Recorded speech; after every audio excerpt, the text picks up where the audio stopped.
Mister वफादार गुप्ता, ये तुम्हारा असली नाम है? 100% असली सर।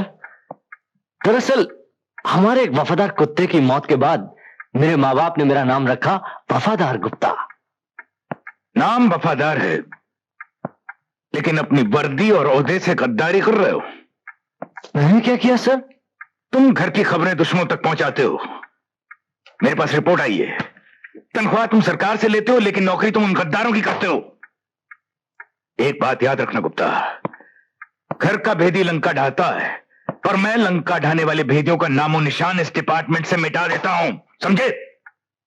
सर, मेरे नाम का ये निशान आप देख रहे हैं, वफादार गुप्ता, और आप मेरी वफादारी पे शक कर रहे हैं? मेरी नहीं सर, आप मुझ पे शक नहीं कर रहे, पूरे डिपार्टमेंट पे शक कर रहे हैं। सर, आप खुद अपने आप पे शक कर रहे हैं, सिर्फ इसलिए सर कि मेरी वर्दी पे ये नेम प्लेट लगी है और आपकी वर्दी पे ये मेडल। सर, मेरी जिंदगी का एक ही मकसद है, ये मेडल हासिल करना, और उसके लिए अगर मुझे शहीद होना पड़ा सर, तो मैं हंसते हंसते फांसी पर चढ़ जाऊंगा सर। मैं जानता हूं सर, सरकारी नौकरी में आंसू और जज्बात की कोई कीमत नहीं है सर, मगर एक बात याद रखना सर, वफादार गुप्ता का सर कट जाएगा, किसी गद्दार के सामने झुकेगा नहीं सर। अब आप जो चाहे मेरे साथ सलूक कीजिए सर, चाहे मुझे जान से मार दीजिए सर, और चाहे मुझे छोड़ दीजिए सर। ठीक है, मैं अभी इस रिपोर्ट पर कोई एक्शन नहीं ले रहा हूं, तो मैं सिर्फ वार्निंग देकर छोड़ रहा हूं। पर एक बात याद रखना गुप्ता, सरकार वफादारी के लिए वफादारों को मेडल देती है, और मैं गद्दारी के लिए गद्दारों को गोली मार देता हूं, समझे? You can go. Thank you sir.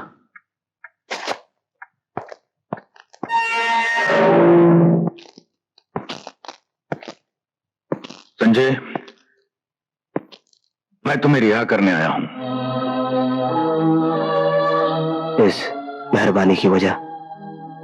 सिर्फ मैं जानता हूं कि तुम गुनाहगार नहीं हो, बल्कि बना दिए गए हो। मैं अपनी जिम्मेदारी पर तुम्हें छोड़ रहा हूं, ताकि बाहर जाकर तुम अपने आप को बेगुनाह साबित कर सको और असली गुनाहगारों को सजा दिलवा सको। देखो, ये तुम्हारा इम्तिहान है, जिसके नतीजे का इंतजार मुझे रहेगा।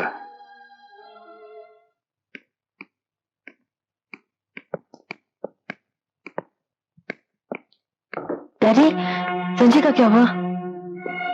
एक पुलिस ऑफिसर होते हुए भी एक अपराधी के लिए इतनी बेचैनी ताजुब है। डैडी, संजय अपराधी नहीं, निर्दोष है। वो मेरी जिंदगी है, आप समझने की कोशिश क्यों नहीं करते? देखो, मेरे समझने ना समझने से कुछ नहीं बनता, इसका फैसला तो कानून करेगा, और कानून तो तुमने पढ़ा है। मगर मेरे दिल ने कानून नहीं पढ़ा है। दिल और कानून, कानून और दिल एक अजीब गोरखधंधा है, नहीं? दिल कानून को नहीं मानता और कानून दिल को नहीं मानता। तो फिर आप मेरे सब्र का इम्तिहान क्यों ले रहे हैं? बेटे, मैं नहीं, तुम्हारी मोहब्बत तुम्हारा इम्तिहान ले रही है, क्योंकि जिंदगी के सफर में तुमने पहला कदम रखा है, और मैं तजुर्बे की आखिरी मंजिल पर खड़ा हूं। तुम तो सिर्फ कह रही हो कि संजय निर्दोष है, लेकिन मैंने तो उसे रिहा भी कर दिया है। ओ डैडी!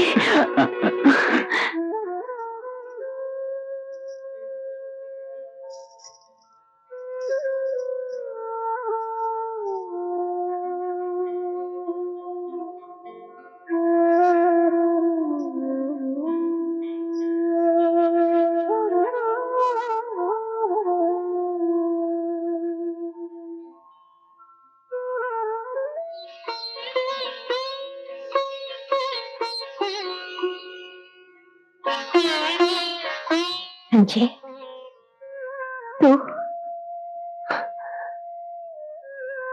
जिसके सुहाग का नाम अमर हो, जिसके काम अमर हो, जिसके वचन अमर हो, उसके वचन को अपने धर्म की तरह निभाने वाली तुझ जैसी मां ही हो सकती है। मां, संजय, मुझे मालूम था कि मैं यहाँ आऊंगा तो तुझे दुख होगा,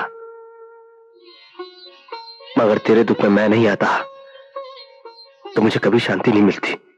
बेटे, सारी सुहागिनें अपने पति को अमर रखने के लिए व्रत रखती हैं।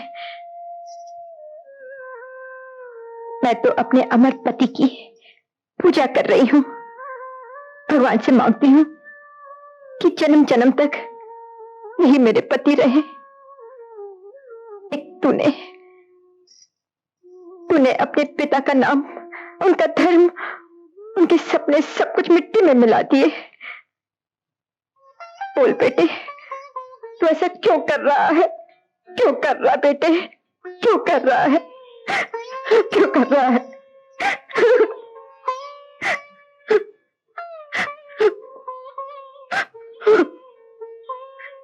इस क्यों का जवाब ही तो मुझे इस रास्ते पर ले आया माँ। यकीन मानो, जब सच्चाई तुम्हारे सामने आएगी तब तुम्हें पता चलेगा कि हम बाप बेटे अलग अलग रास्ते पर चले, मगर हमारी मंजिल एक ही थी, एक ही है और एक ही रहेगी। सिर्फ सोचने का नजरिया अलग था, मगर हमारा मकसद एक ही था, एक ही है और एक ही रहेगा। मुझे आशीर्वाद दो मां कि मैं अपने मकसद में कामयाब हूं। आशीर्वाद दो मां।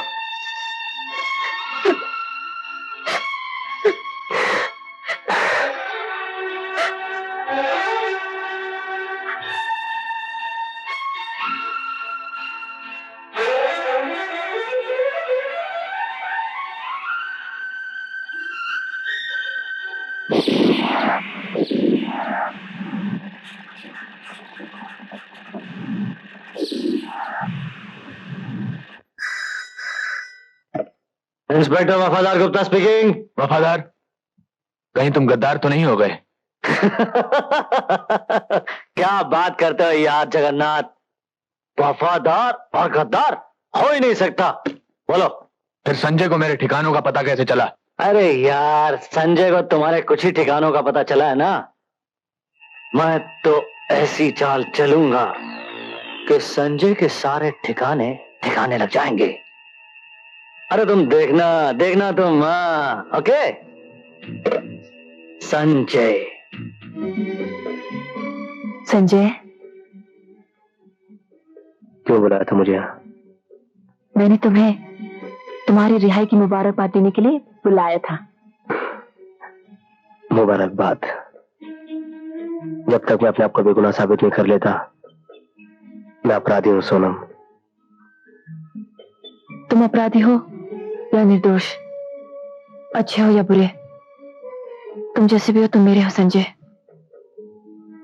ये दिल का सौदा है जिसे कानून के तराजू में नहीं तोला जा सकता। मगर जो अपराध का कलंक मेरे माथे पे लगा, उसका क्या? मैं इसे सिंदूर समझकर अपनी मांग में सजा लूंगी।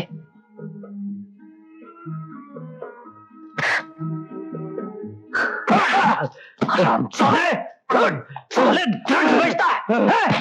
ड्रग्स बेचता है तू? हराम साले, मत मारो, मुझे मत मारो। मैं आप जो कहे करूंगा, मैं आपके काम आऊंगा। मेरे काम आएगा, मेरे काम आएगा। Inspector Sonam, commissioner of police दुर्जन सिंह पुलिस की ड्यूटी के अलावा और भी बहुत सारे काम करते हैं, आप तो जानती होंगी। क्या बकवास कर रहे हो तुम? I understand. जब पुलिस कमिश्नर ही अंडरवर्ल्ड के लोगों के साथ मिलकर गैर कानूनी काम करे और अपने घर में गैर कानूनी सामान रखे, तो एक ऑफिसर को तो यह बात बकवास ही लगती होगी। I understand. अगर ये इंफॉर्मेशन गलत निकली तो अपने रिवॉल्वर की पहली गोली आप मेरे सीने में उतार दीजिएगा, लेकिन अपनी वर्दी के फर्ज को तुम्हें आज ही निभाना inspector Sonam. All the best. Bye.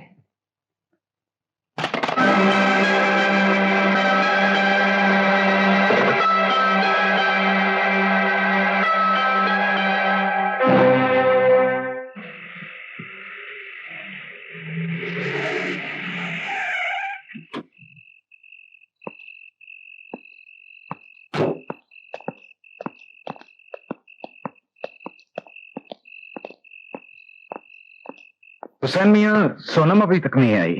Police वालों की सुबह का शाम का सरकार आती होंगी। सरकार, बिटिया आ गई। सोनम बिटिया सरकार। अरे सोनू बिटिया, पूरा थाना लेकर घर पर आ गई। क्या बात है, ड्यूटी यहीं पर देने का इरादा है क्या?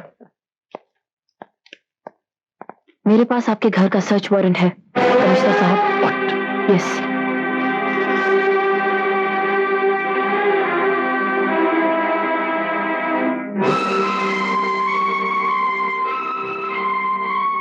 Carry on. Thank you. तुम इधर जाओ, तुम ऊपर जाओ, चलो जल्दी करो। पागल हो गई है, दीवानी हो गई है। ऐसी बातें न देखी गई न सुनी गई। बेटी बाप के घर की तलाशी लगी। हुसैन मियाँ, इम्तिहान का सबक देना बड़ा आसान होता है, लेकिन हकीकत में इम्तिहान देना बड़ा मुश्किल होता है।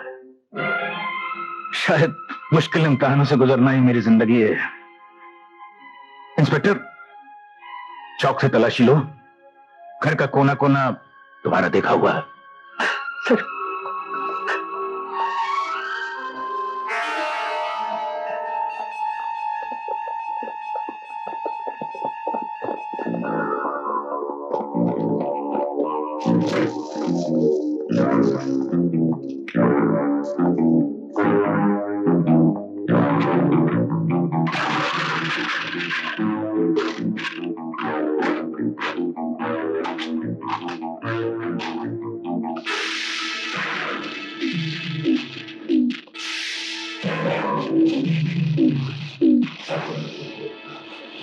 ये सब क्या है?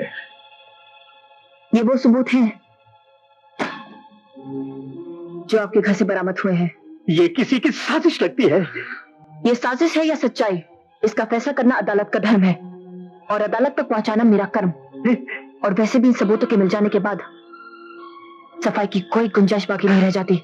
और मैं सफाई देना भी नहीं चाहता। आखिर तूने अपना रंग दिखला ही दिया ना। अपना खून होता तो ऐसा कभी नहीं करती, लेकिन तू तो पराया खून है ना। खामोश हुसैन मियां। आज अगर खामोश नहीं कहोगे तो मैं इस तरह खामोश हो जाऊंगा कि तुम लाख जगाओगे, मैं नहीं जागूंगा।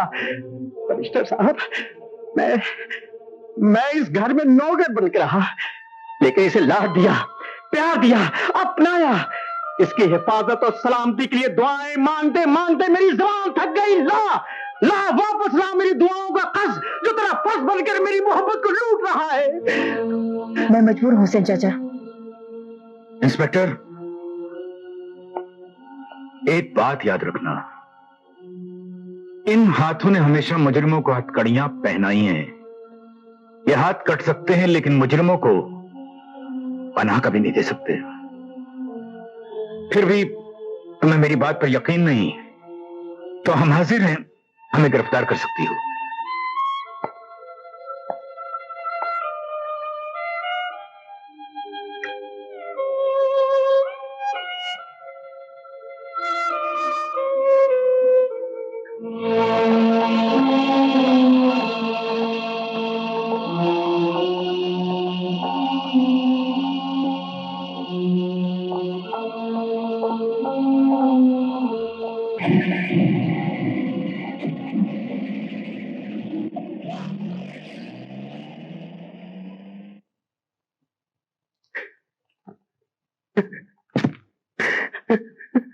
या अल्लाह, तू तो जानता है कि मालिक बेकसूर है।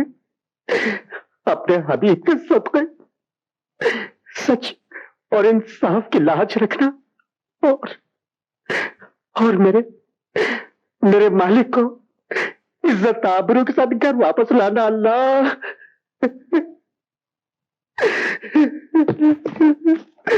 या अल्लाह।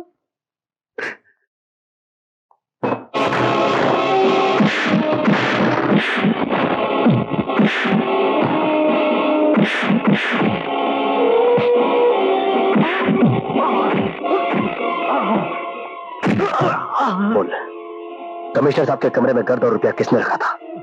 बोल।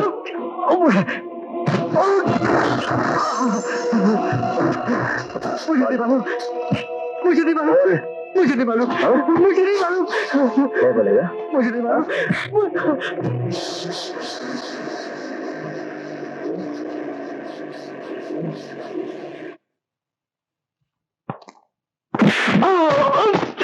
सोनम, यही है वो जलील जिसने अपने आप को बेचकर कमिश्नर साहब के कमरे में गर्द और रुपए छुपाए थे।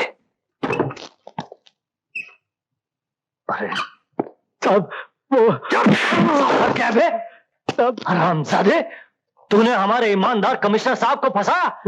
वो शख्स जिसने जिंदगी में हराम का एक पैसा नहीं देखा, उसको सलाखों का कमरा दिखाया। मैं तुझे मिस्टर गुप्ता, सोनम जी, इस आदमी ने हमारी इस पवित्र वर्दी पर कीचड़ उछाला है। इससे पूरी तहकीकात मैं करूंगा, इससे हकीकत मैं निकलवाऊंगा। देवता जैसे कमिश्नर साहब पर इल्जाम लगाता है, कुत्ते! सोनम, ये था मेरा पहला तोहफा। संजय,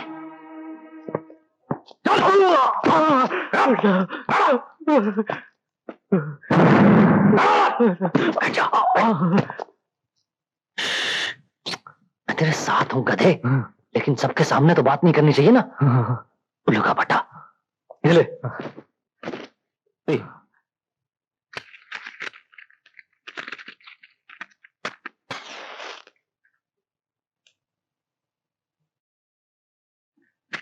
सुन, ये तेरे को छोड़ रहा हूं ना, उसके पेपर पे साइन कर दे। लिखना आता है ना? शाबाश शाबाश। चल जा जा जा।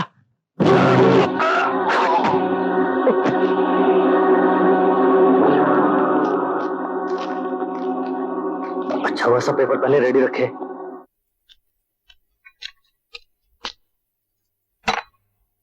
हुसैन चाचा, मेरे सर पर हाथ रख के कसम खाइए और बताइए, आपने मुझे पराया खून क्यों कहा? क्या मैं पराया खून हूं? बताइए हुसैन चाचा, आपको बताना पड़ेगा। आज हुसैन अपनी जबान पर से ताला हटाएगा वो अपने मालिक के लिए, जो इंतहाई घनाओनी और नापाक साजिश का शिकार हो गए। मेरे मालिक इंसान नहीं, फरिश्ता है।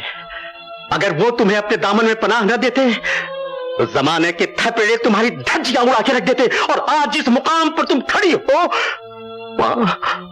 वहां तुम कभी ना पहुंचती, और तुम्हारी मां के सारे ख्वाब चूर चूर हो जाते, बिखर जाते।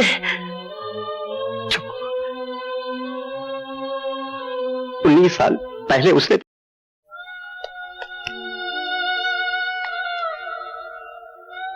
शीतल, आंसू बहाकर मेरे प्यार को छोटा करना चाहती हो? प्यार कभी छोटा या बड़ा नहीं होता। प्यार तो प्यार होता है। जीते जी मैं तुम्हें कुछ नहीं दे सकी, मरने से पहले मैं तुमसे कुछ मांग रही हूँ। शीतल, बोलो मैं क्या कर सकता हूँ तुम्हारे लिए? इसका बाप तो बाप है, उसके पास इसकी परवरिश होगी तो ये भी गुनहगार बन जाएगी। मैं चाहती हूँ कि तुम इसकी माँ और बाप दोनों बन जाओ। तुम यही सोच रहे हो ना, किसी और का चिराग जलाकर तुम अपनी जिंदगी में और भी अंधेरा कर दोगे। किसी और का चिराग जला देने से अपने चिराग की रोशनी कम नहीं हो जाती, बल्कि और बढ़ जाती है।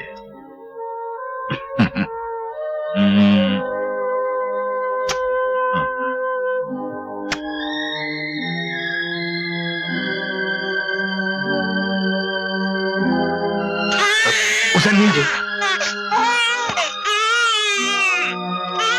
शीतल, शीतल, शीतल, शीतल।